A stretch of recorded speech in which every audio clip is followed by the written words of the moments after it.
शुभ उदय बच्चों। हिंदी की कक्षा में एक बार फिर से आप सबका बहुत बहुत स्वागत है।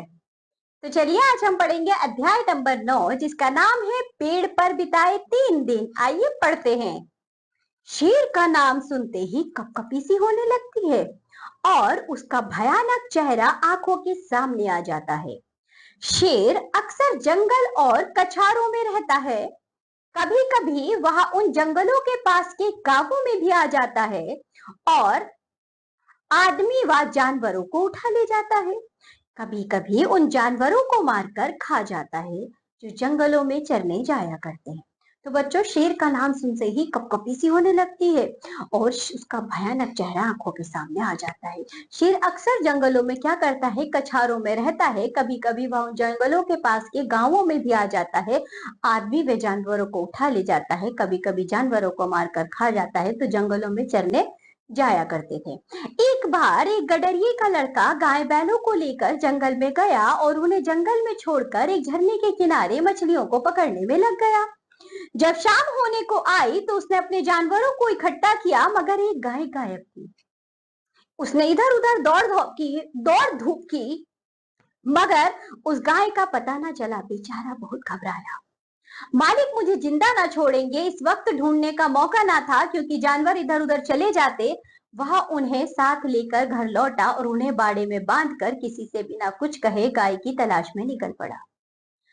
उस छोटे से लड़के की यह हिम्मत तो देखो। अंधेरा हो रहा है, चारों ओर सन्नाटा छाया हुआ है, जंगल भाई भाई कर रहा है, गीदड़ का हैवाना सुनाई दे रहा है, गीदड़ का हव्वाना सुनाई दे रहा है, पर वह बेखौफ जंगल में आगे बढ़ा चला जा रहा है। कुछ देर तक तो वह गाय को ढूंढता रहा, लेकिन जब अंधेरा हो गया तो उसे डर लगने लगा। जंगल में तो अच्छे अच्छे आदमी डर जाते हैं, फिर उस छोटे बच्चे की क्या बिसात। मगर जाए कहाँ। जब उसे कुछ ना सूझा तो वह एक पेड़ पर चढ़ गया और उसी पर रात काटने की ठान ली। उसने पक्का इरादा कर लिया था कि बगैर गाय को लिए घर ना लौटूंगा। दिन भर का थका मांदा तो था ही, अतः उसे जल्दी नींद आ गई। नींद चारपाई और बिछावन नहीं ढूंढती। तो बच्चों, वह लड़का जो गडरिया था, यानी कि अपनी गाय और बकरियों को चराने के लिए आया था, उनने बच्चों गाय और बकरियों को चरने के लिए छोड़ दिया। साथ ही बच्चों वह एक झरने के किनारे मछलियां पकड़ने लगा। तालाब किनारे होता क्या है, वह जब इकट्ठा करता है तो उसमें से एक गाय गायब होती है। अब वह बहुत परेशान होता है कि मालिक डांटेंगे, लेकिन अब रात भी होने लगती है। साथ ही बच्चों वह जितनी भी गाय बकरियां होती हैं उनको लेकर जाता है, बाड़े में बंद करता है, चुपचाप वहां से चला आता है अपनी गाय को ढूंढने के लिए जो खो गई थी। वह उसे ढूंढता है, चारों तरफ नहीं मिलती। बच्चों, जंगल है, जंगल में तो सभी प्रकार के जानवर होते हैं, तो उसको डर लगने लगा। सबकी आवाजों से वह जल्दी से पेड़ पर चढ़ जाता है। वह बच्चों बहुत थका हुआ था, तो इस कारण वह जैसे ही पेड़ पर चढ़ता है उसको नींद आ जाती है। वह लेटता है डाली पे। तो बच्चों, जो नींद होती है वह बिछावन नहीं देखती है। आगे देखो। अचानक पेड़ इतनी जोर से हिलने लगा कि इसकी नींद खुल गई। वह गिरते गिरते बच गया। सोचने लगा, पेड़ कौन हिला रहा है। आंखें मलकर नीचे की तरफ देखा तो उसके रोए खड़े हो गए। एक शेर पेड़ के नीचे खड़ा उसकी तरफ ललचाई हुई आंखों से देख रहा था। उसकी जान सूख गई। वह दोनों हाथों से डाल पकड़कर उससे चिपक गया। अब उसकी नींद भी भाग गई। तो बच्चों, जैसे ही वह सोया था, पेड़ जोर जोर से हिलने लगा। एकदम उसकी नींद खुली। उसने देखा कि नीचे शेर खड़ा है जो उस लड़के को खाना चाहता है। वह बच्चों, अब तो उसकी नींद भी भाग गई थी और वह अब डरने लगा। जल्दी से उसने डाली को बहुत कस के पकड़ लिया। आगे देखो। कई घंटे बीत गए पर शेर वहां से जरा भी ना हिला। वह बार बार गुर्राता और उछल उछल कर लड़के को पकड़ने की कोशिश करता। कभी कभी तो वह लड़के के इतने नजदीक आ जाता कि लड़का जोर से चिल्ला पड़ता। तो बच्चों, कई घंटे बीत गए। शेर बिल्कुल भी नहीं हिला, बल्कि गुर्रा गुर्रा कर उस लड़के को डराता रहा और उछल उछल कर उस लड़के को पकड़ने की कोशिश करता रहा। कभी कभी बच्चों, शेर उस लड़के के बहुत करीब आ जाता था कि लड़का बहुत जोर जोर से चिल्लाने लगा।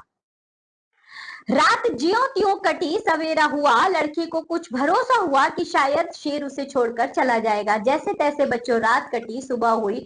उसको कुछ कुछ ऐसा विश्वास होने लगा कि शायद अब ये शेर चला जाएगा।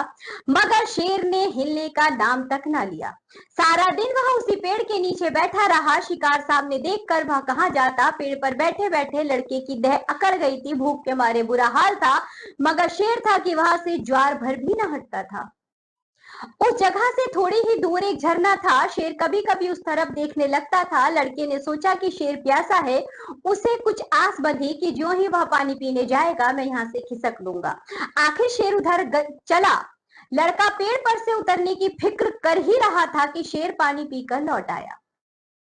शायद उसने भी लड़के की मंशा समझ ली थी। वह आते ही इतनी जोर से गुर्राया और ऐसा उछला कि लड़के के हाथ पांव ढीले पड़ गए, मानो वह नीचे गिरा जा रहा हो। अब उसे मालूम होता था कि जैसे हाथ पांव पेट में घुसे जा रहे हैं। ज्यो त्यों करके वहां दिन भी बीत गया। ज्यो ज्यो रात होती जाती शेर की भूख भी तेज होती जाती थी। शायद उसे यह सोच सोच कर गुस्सा आ रहा था कि खाने की चीज सामने रखी है और मैं 2 दिन से भूखा बैठा हूँ। क्या आज भी एकादशी रहेगी? वह रात भी उसे देखते ही बीत गई। तीसरा दिन भी निकल आया। मारे भूख के उसकी आंखों में तितलियां सी उड़ने लगी। डाल पर बैठना भी मुश्किल हो रहा था। कभी कभी तो उसके जी में आता कि शेर मुझे पकड़ ले और खा जाए। उसने हाथ जोड़कर ईश्वर से विनती की, भगवान क्या तुम मुझ गरीब पर दया ना करोगे? शेर को भी थकावट मालूम हो रही थी। बैठे बैठे उसका जी उब गया था। वह चाहता था कि अब किसी तरह जल्दी से शिकार मिल जाए। लड़के ने इधर उधर बहुत निगाह दौड़ाई कि कोई नजर आ जाए, मगर कोई नजर ना आया। तब वह चिल्ला चिल्ला कर रोने लगा, मगर वहां उसका रोना कौन सुनता। आखिर उसे एक तरकीब सूझी। वह पेड़ की फुनगी पर चढ़ गया और अपनी धोती खोलकर हवा में उड़ाने लगा कि शायद किसी शिकारी की नजर पड़ जाए। एकाएक वह खुशी से उछल पड़ा। उसकी सारी भूख, सारी कमजोरी गायब हो गई। कई आदमी झरने के पास खड़े उस उड़ती हुई धोती को देख रहे थे। शायद उन्हें अचंभा हो रहा था कि जंगल में पेड़ पर धोती कहां से आई। लड़के ने उन आदमियों को गिना, 1 2 3 4। जिस पेड़ पर लड़का बैठा था वहां की जमीन कुछ नीची थी। उसे ख्याल आया कि अगर वे लोग मुझे देख भी लें तो उनको यह कैसे मालूम होगा कि इसके नीचे 3 दिन का भूखा शेर बैठा हुआ है।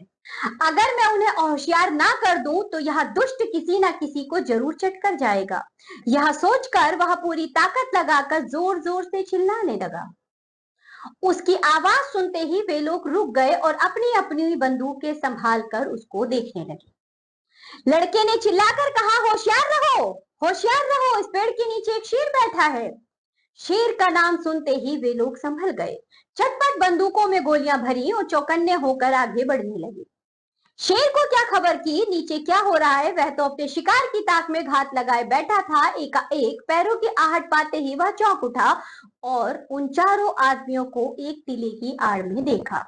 फिर क्या कहना था, उसे मुंह मांगी मुराद मिली। भूख में बेसब्र कहा, भूख में सब्र कहा। वह इतने जोर से गरजा कि सारा जंगल हिल गया और उन आदमियों की तरफ छलांग लगाई। वे लोग तो पहले से ही तैयार थे। चारों ने एक साथ गोलियां चलाई। ठाए ठाए ठाए ठाए आवाज हुई। चिड़िया पेड़ों से उड़ उड़कर भागने लगी। लड़के ने नीचे देखा, शेर जमीन पर गिर पड़ा। वह एक बार फिर उछला लेकिन गिर पड़ा। फिर वह हिला तक नहीं। लड़के की खुशी का क्या पूछना, भूख प्यास का नाम तक ना था। झटपट पेड़ से उतरा तो देखा सामने मालिक खड़ा है। वह रोता हुआ उसके पैरों पर गिर पड़ा। मालिक ने उसे उठाकर छाती से लगा लिया और बोला, क्या तू 3 दिन से इसी पेड़ पर था? लड़के ने कहा, हाँ, उतरता कैसे, शेर जो नीचे बैठा था। मालिक, हमने तो समझा था कि किसी शेर ने तुझे मारकर खा लिया होगा। हम चारों आदमी तुम्हें 3 दिन से ढूंढ रहे हैं। तूने हमसे कहा तक नहीं और निकल खड़ा हुआ। लड़का कहता है, मैं डरता था गाय जो खोई है। मालिक, अरे पागल, गाय तो उसी दिन आप ही आप चली आई थी। भूख प्यास से शक्ति तक ना रही पर भी लड़का हंस पड़ा। तो बच्चों, ये थी एक लड़की की कहानी जिसे हमने पढ़ा, जिसने पेड़ पर बच्चों 3 दिन बिता दिए थे भूखे प्यासे रहकर। तो चलिए बच्चों, हमें इतना साहस होना चाहिए, यदि कोई मुश्किल या मुसीबत आ जाए तो हमें घबराना नहीं चाहिए। बच्चों, हमें उस मुसीबत से निकलने की तरकीब सोचनी चाहिए, अपनी बुद्धिमानी से काम लेना चाहिए। चलिए, इसी के साथ ये पाठ होता है यहाँ समाप्त। अब हम मिलेंगे आपसे अगली कक्षा में। तब तक के लिए बाय बच्चों।